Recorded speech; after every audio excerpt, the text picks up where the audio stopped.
નમસ્કાર વિદ્યાર્થી મિત્રો, એનસી ક્લાસીસ ચેનલમાં તમારું હાર્દિક સ્વાગત છે। મિત્રો, આજે લેવાયેલ જે આપણે એક્ઝામ ધોરણ 9ની એસએસસી જે સેકન્ડરી માધ્યમિક માટેની જે શિષ્યવૃત્તિ માટેની, તો મિત્રો એનું સોલ્યુશન આપણે સૌપ્રથમ 50 ગુણનું કરીએ। જો ચેનલમાં નવા હોય તો સબસ્ક્રાઈબ કરવાનું ભૂલતા નહીં। અને બીજું જ પણ નેક્સ્ટ થોડીક આપણે 8 વાગ્યા પછીમાં બીજો ભાગ પણ મૂકી દઈશું। તો મિત્રો શરૂઆત કરીએ। નંબર 1, તો મિત્રો ઝડપી કરશું, ફટાફટ કરીશું, કારણ કે સમય થોડોક વધારે થઈ ગયો છે। તો પહેલાંની અંદર આપણો જે નંબર વિકલ્પ છે એમાં સી આવશે, બીજો છે તો બીજામાં બી આવશે રાજવંશ, ત્રીજો છે એમાં બી આવશે, નંબર 4 છે તો નંબર 4ની અંદર મિત્રો જે આપણે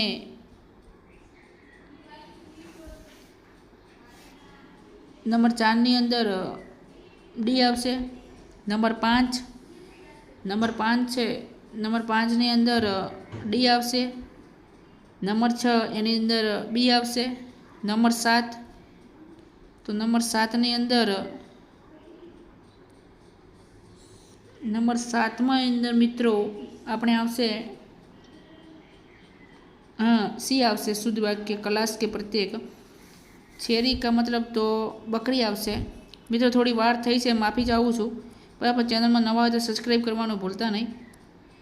मित्रों नंबर 9 है आने वाला दुख आकर की, तो एनी अंदर सी आवશે। मित्रों नंबर 10 ની અંદર પરાધીન આવશે। मित्रों फकरा उपरी जवाब आपवाना था, बराबर। गीताना લીધે પોતાના જીવનના પ્રશ્નોનું સમાધાન થાય છે અને પ્રોત્સાહન મળે છે એવું કોણ કહે છે? તો સી આવશે। આમાં ઉપરોક્ત 3 આવશે। મિત્રો ભગવદ્ ગીતાની અંદર વાત કરી છે તો એ અમેરિકાના થોમસ ક્લાઇવ આવશે, આમાં ખોડ આવશે મિત્રો। અને આની અંદર આપણે આજ્ઞા શબ્દની જે જોડણી છે તો એ જોડણીની અંદર આ ગ ય આ એટલે સી આવશે। એના પછી મિત્રો આની અંદર આવશે ભાવવાચક, મારા ભાઈના હાથમાં સોનાનું મોટું નક્કર એટલે કડું આવશે। સમાનાર્થી જે શબ્દ છે 18 જે પ્રદીપ એટલે સગેરું, અટંક, અપાર ને અથાગ, બરાબર। તો એમાં પ્રદીપ આવશે, પ્રથમ નંબરનું આવશે। આમાં કઠણ આવશે। મિત્રો નંબર 20ની અંદર પહેલો જ આપણો છે, બરાબર। તો દર્શક આવશે। નીચે પૈકી કયું વાક્ય પ્રક્રિયાત્મક પરિસ્થિતિ દર્શાવે છે? તો જે પ્રક્રિયાત્મક પરિસ્થિતિ દર્શાવે છે તો એ પત્ર મળતા દીકરો આવી પહોંચ્યો આવશે। આની અંદર મદ આવશે। જે વિરુદ્ધાર્થી શબ્દો છે, વિરુદ્ધાર્થી શબ્દોની અંદર કઈ જોડ ખોટી છે? તો બી આવશે। નીચે આપેલા શબ્દોમાં કયો સંજ્ઞા? તો એની અંદર આવશે નીચે આપેલ કયો શબ્દ સંજ્ઞા છે? તો એની અંદર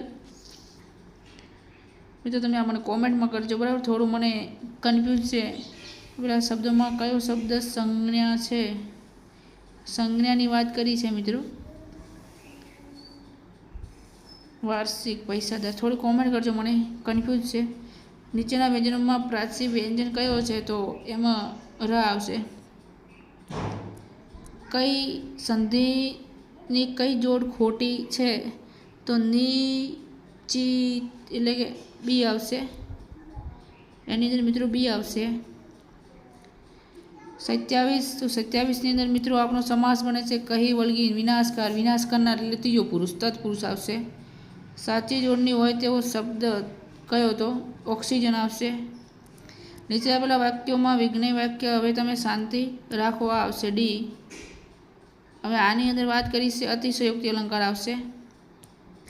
મિત્રો આની અંદર આપણો જવાબ તમે જોઈ લેજો એકવાર, સી બને છે, ખડકના જે પ્રકારો છે। મિત્રો આની અંદર વાસ્કો દ ગામા આવશે। એની અંદર વાસ્કો દ ગામા આવશે। જ્યારે આપણે આગળ વાત કરી વાસ્કો દ ગામા પછી વાસ્કો ગામાની વાત કરીએ એના પછી કદાચ આ પ્રશ્ન જે છે, ભારતમાં રાષ્ટ્રપતિ રાજ્યસભાના વિવિધ અનુભવી કેટલા વ્યક્તિ? રાષ્ટ્રપતિ 12 સભ્યો આવશે. હવે સંયુક્ત રાષ્ટ્રની કઈ સમિતિને ઇકોસોક તરીકે ઓળખવામાં આવે છે? તે સંયુક્ત તો આર્થિક આવશે, કદાચ સામાજિક આર્થિક આવશે. વીટોનો સૌથી ઉપયોગ તો મિત્રો રશિયા જ કર્યો છે. વારંવાર પરીક્ષામાં પ્રશ્ન પૂછાય છે. બસ સુભાષચંદ્ર બોઝે અજમાન એની અંદર આવશે શહીદી આવશે. ભારતીય વિદેશ નીતિનો મુખ્ય નીતિ શું? વિશ્વ શાંતિ સ્થાપવાનો છે. સરદાર પટેલ તો વિમેન આવશે. પછી આશિક પરમાર તો ફ્રાન્સ આવશે. કયો આવશે? ફ્રાન્સ. મિત્રો આમાં વાત કરી છે કે ખરડામાંથી, તો ખરડાનું જે વાંચન બને છે, કયું વાંચન બને છે? ત્રીજું વાંચન આવશે. ભારતમાં કર્કવૃતથી દક્ષિણે આવેલું ક્ષેત્ર ત્રિકોણાકાર ધરાવે છે. આ પ્રદેશ કયો છે? તો એ પ્રદેશ દ્વીપકલ્પી આવશે. ભારતની જમીન સીમા ઉત્તર પશ્ચિમ પૈકી કયા દેશ સાથે? તો મિત્રો એમાં અફઘાનિસ્તાન આવશે.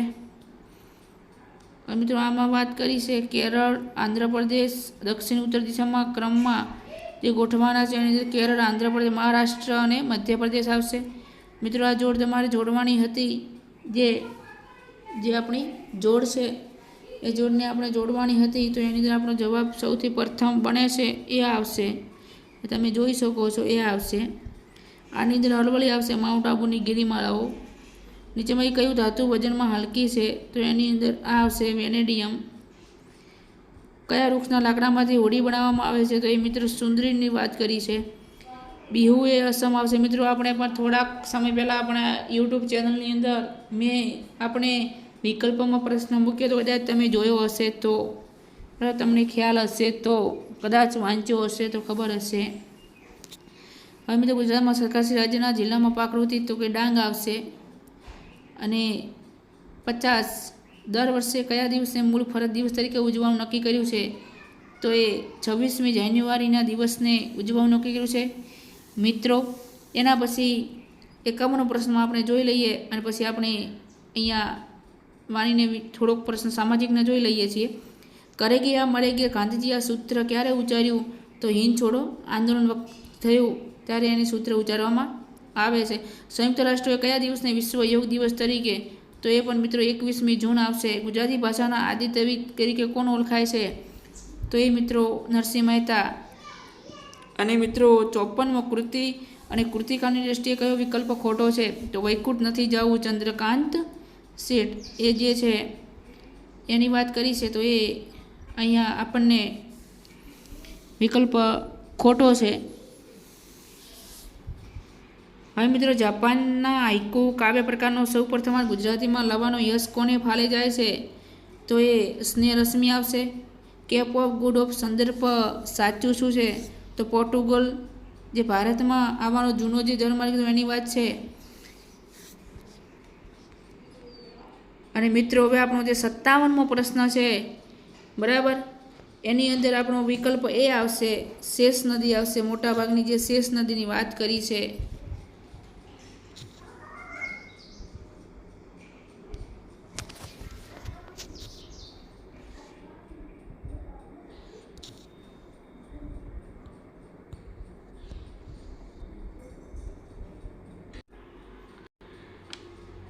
તો મિત્રો અહીંયા સૌથી પહેલાં વૈદિક તો એ આપણે મોટા ભાગની આવશે. એના પછી વાત કરીએ તો અહીંયા વાત કરી છે તો ન્યૂઝીલેન્ડ આવશે. પછી મિત્રો વાત કરીએ કે સ્ટેચ્યુ ઓફ યુનિટી, તો સ્ટેચ્યુ ઓફ યુનિટી વાત કરીએ તો એ નર્મદા આવશે. પછી મોબાઈલ નેટવર્કને 4G અને 5Gની વાત કરીએ તો એમાં મિત્રો આપણો જવાબ એ આવશે. દૂધના કયા પ્રકારમાં કાલીનનું ઉદાહરણ છે? જે આપણો 61મો પ્રશ્ન છે, બરાબર મિત્રો. એ આપણે હવે પછીના ભાગની અંદર જોઈશું. મિત્રો ટૂંક જ સમયમાં અંદર હું સોલ્યુશન કરી અને આપણી સમક્ષ મૂકું છું. જો ચેનલમાં નવા હોય તો સબસ્ક્રાઈબ કરજો અને વિડીયોને લાઇક કરજો અને શેર કરજો. ફરી નેક્સ્ટ વિડીયોમાં મળીએ છીએ. જય હિન્દ, જય ભારત.